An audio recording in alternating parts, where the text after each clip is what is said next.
10 points apiece. Now let's go to our guests. Wale wamesema they follow the purpose. Sawa. Mambo ya There's another guy called Shoti. Shoti, Baba. Later. There is a lot of controversy surrounding gospel artists like DK, Kwenye Beat, Bahati, and Ringtone.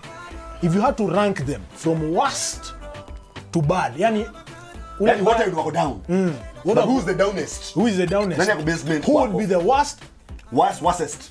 First of all, nitasema kwanza sisi wote ni mabaya. Hata mimi ni vile maybe zangu hazijaenda kwa media. Kwa hivyo nikitaja ndugu zangu mjue. That is the blue team. That's how we roll. Sisi wote tuko pamoja. None of us is perfect. But who is the worstest? None of us is with no sin. Lakini nitaanza na Ringtone kwa kuwa yeye ndio legend. Yeye anachukua Oscar. Yeye anafaa kuwa good example. The Oscar goes to Ringtone. Alafu Ringtone hata tuhaviki kuyendaga aje.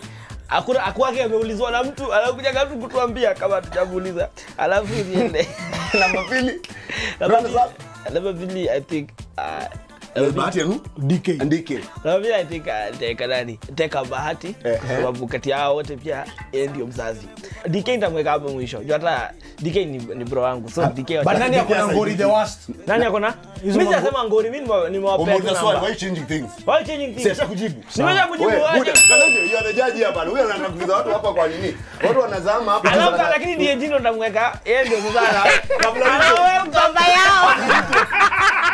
Kama walienda kama ameenda.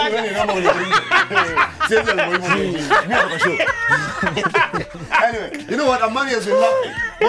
Hit him, bro. Oh my goodness. No, Yes, sir. longer than me. Right? Hey, Moji, you're the man.